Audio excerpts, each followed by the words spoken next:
I'm Karen and this is Pearl, and we are just going to go over some basic rabbit handling and restraint techniques, particularly in regards to nail trim and grooming. But first we'll just talk about how to approach a rabbit.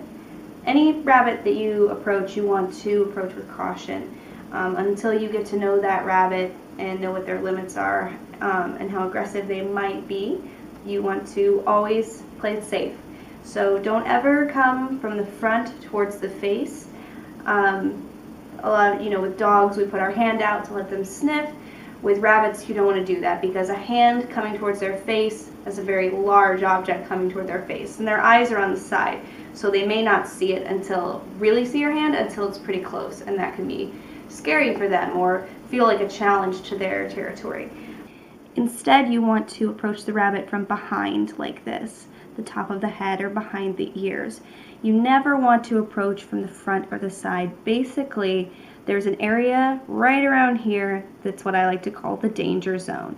So the danger zone is any area where the rabbit could bite you if they wanted to. So coming from the front, the side, even the side over here can be the danger zone, because you'd be surprised how fast, or maybe not, how fast they can turn and bite your hand there. So I like to come from the top and straight down behind the ears. Then I know I have control and my hand is not in any danger, and she couldn't bite me even if she wanted to.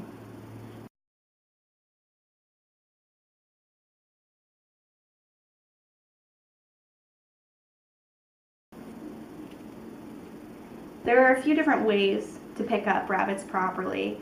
I'm going to go over one main way to do that. You never want to pick up a rabbit just from the front like this, like a cat, because that leaves their back end hanging. You can make them feel unsafe. They might kick their legs, and it leaves their spine very unstable, and you could drop them or they could injure themselves. With rabbits, it's all about keeping the spine straight and keeping it safe. So this is the hold that I use on rabbits that I'm not familiar with. I use it with my own rabbits too, but basically you want to make sure that the rabbit is facing your dominant hand, and then you place your non-dominant hand behind the ears. Now, I'm not using this hand to hold her down to the table. I'm really just providing a barrier so that she can't move forward and away from you while I'm trying to pick her up. And you want to make sure that you're all the way up at the neck like this, because if your hand is here, she can slip right through if she really tries. Now, you want to have the hand right here to stabilize, and if she tries to scoot back, I would just put this hand right here to stop. So I'm going to take my right hand now and slip it underneath the rib cage. And you can see my thumb is over here, up on this side. And my forefinger is in front of the front leg, but it's not like that to hold the leg. It just gives me leverage to be around it. So I'm basically holding this end of the spine. Now we need to focus on the other end of the spine, because remember, it's all about keeping the spine safe. I'm going to take this hand, I'm going to make sure my fingers are together, go down, and then go underneath her hips. Not under her feet, just right under her hips. Then you want to lift, pretty much using your elbows. Lean forward so that there's less distance to lift the animal and less opportunity for them to hop away. And we're going to lift straight up to ourselves, keeping her parallel to the ground. And then I'm going to rotate and then lock my elbow back into place. So now I securely have her hips and her shoulders. I'm using my own body as leverage, and she can't really get out of this hold. She could kick and scratch this arm with her back feet, but she can't really bite me, and she can't really get away. Now with a larger rabbit, it's a little more difficult. You may need to use your arm instead of just your hand here, but this is the main hold. Now, to let her back down, I simply make sure that she's parallel to the ground and make it as quick and smooth as possible, and she'll do half the work for me.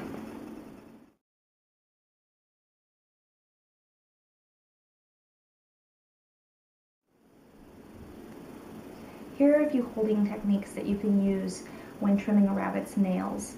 If you're by yourself, and you've got a chair and the rabbit is nice, then you can set them and kind of balance them on your leg and just kind of poke each foot out and trim each toe one by one.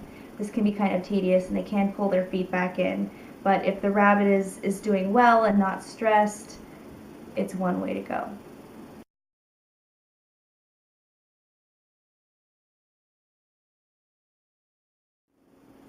If you're sitting on the ground, you don't have access to a chair, you can certainly do the same technique, just sitting like this.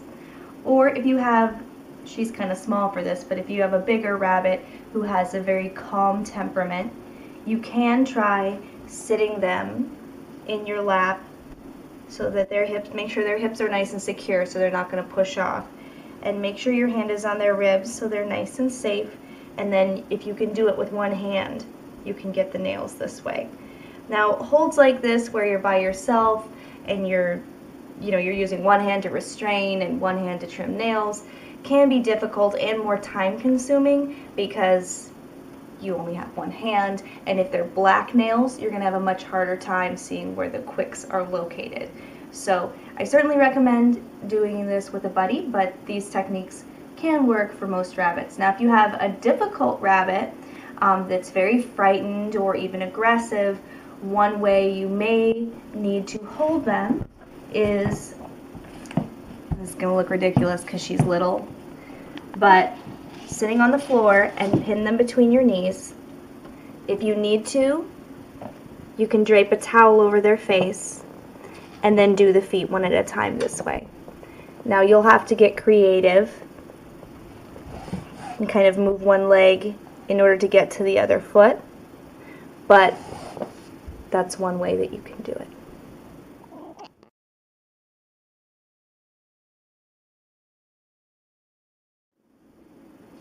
The most efficient hold for nail trimming that I've come across is a two-person hold. So one person would be picking up the rabbit in a very similar way to how you would normally pick up a rabbit, except instead of having her side parallel to you, you would be picking her up with her belly facing outwards. So again, my hand is going under her rib cage and my other hand is going underneath her hips, but I'm going to lift her so that she's facing outward. Now this is a very secure hold. I'm holding the hips here, not the feet, but the actual hips, and I'm holding the ribs up here. Now, when the other person is trimming the nails, I can use my forefinger and my thumb to kind of steer her head from side to side in case she gets a little nippy when they're reaching around the feet that may be near the face at that time. Let her back down here before she gets nervous. So, even though this hold requires the work of two people at the same time, it's actually faster, and that's what makes it more efficient, because one person can wholly be focused on the security of the animal, and the other person can be wholly focused on trimming the nails. So really, they don't have to worry about the rabbit hold, they can just quickly trim each of the nails. And so even though it takes two people, it actually gets done a lot faster, and the hold is more secure, and potentially the nail trim itself is done better. So that's the hold that I recommend. Now, say you have a rabbit that's very, very nervous, and you have two people available. You can hold them on the floor like I showed before in between your knees, but if you have a tabletop surface like this is pretty ideal. So if this rabbit was becoming aggressive, which she can be, believe it or not, don't believe those sweet little eyes of hers, one person can hold the rabbit like this. Now see how, again, I'm kind of holding near the jaw here, so I have kind of control of her head. I'm using my arms to stabilize the sides of her body, and I can use my chest to kind of hold her and secure her in place. Now, if she's very, very nervous, I can use a towel to just cover her eyes so that she can't see. She'll be wondering what's going on. She'll still be a little nervous, but it may be a little bit easier. And then the other person can pull the feet out one by one and trim the nails as we're holding like this. But you really only need to do that in cases where the rabbit is very, very nervous or very aggressive.